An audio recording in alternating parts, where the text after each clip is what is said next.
Ladies and gentlemen, this is the easy way to level a typical house in America built in the 1920s, 30s, somewhere around there. So,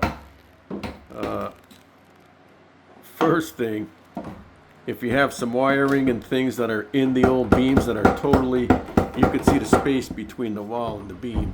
That's how bad they were. Cut your relief, take your wires out. Don't cut the wire, but cut your reliefs. Get your plumbing out of there. You can see the space.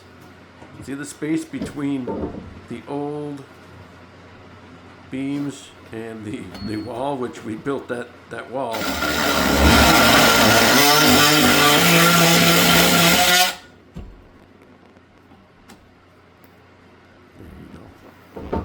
So, looking at how far this is out, what we basically did is some of the old beams we used in good shape, not rotted, no termite infestation. But you could see when they built these houses, most of them didn't settle.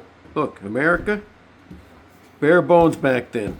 All they needed was a place to sleep, a place to come from the mines, take a shower, maybe listen to the radio, read a newspaper, and it was back to work. So, that's how they built them. You can see this is built upon, it's what they did. It was kind of a poured concrete foundation. So you can see what we did is we sistered. Just cut that in half out here and and just pop it. These are sistered, and you can see how bad that beam out was. But here's the thing.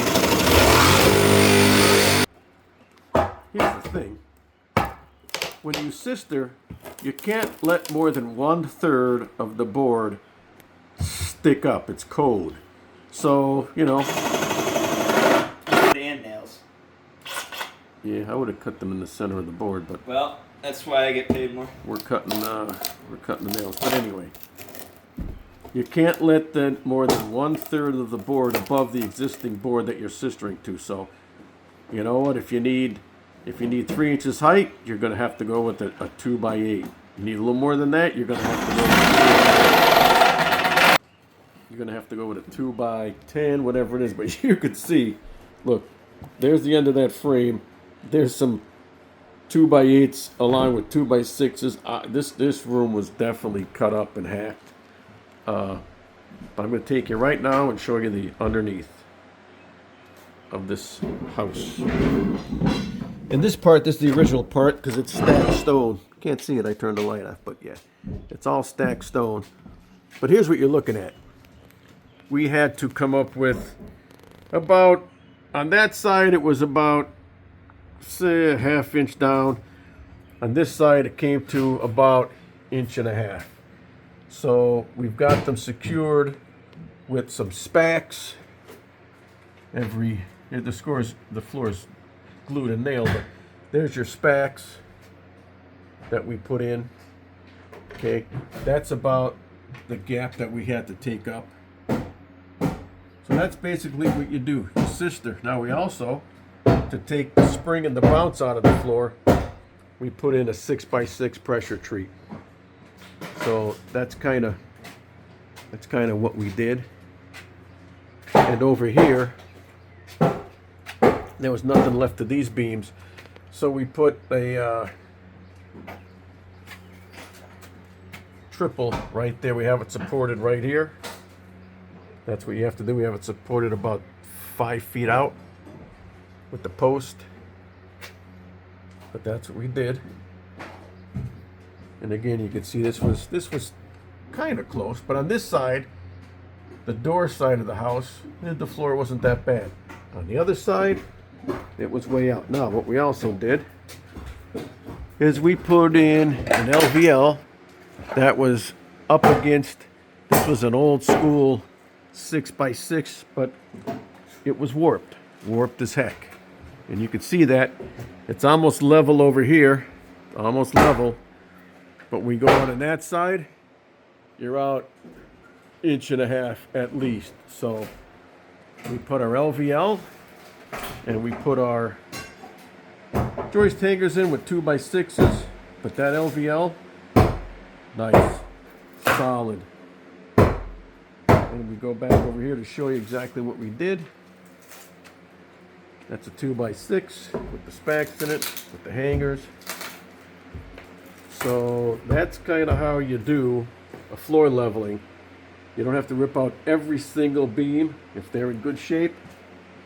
All you do is add to it. And like I said, no more than a third, 2/3, but yeah, you know, the rest of it was in decent shape. You got to tuck some cement and concrete under there. We will do that. And yeah, and that's what it looks like. That's how much that beam was out. And as we go across, yeah.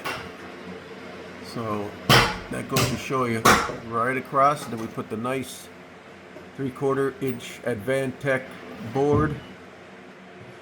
But that's, you know, that 6-minute video shows you exactly how to go ahead and level your floor.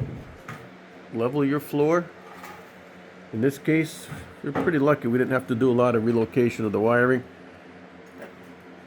But that's how it's done. So, yep. All right, hope that helps. I couldn't find any of this on YouTube. Didn't show you how to sister, and it's done pretty good. I'm gonna pause this for 1 second, show you the other side. Okay, we're on the other side of the basement. Same thing. I did a 6x6 to take the bounce out of the floor, and then as we move forward, you could see pretty much did the same thing. Over here we had to use 2x10s because this floor was out 4 inches. So up in the front we used a 2x6 because it was only out, you could see it wasn't out much. It was out about an inch where we got to the rear of the basement, or the rear of the floor. It was way out. Yeah, right here we had to do the 2x10, then we had to do 2x12 because that's how much it was passed out of level. So it was crazy. So yep, and there's where your sheets butt together. That was the span. That's the Advantech. So you just like any other floor, your joists, as long as you're within. This will span 20, and I think our span here was 18. So yeah. So that's what it looks like. We also had a beam that was cut. This is where some old stairs used to go down. So we double LVL'd it. That's a double LVL. And it's supported on that side.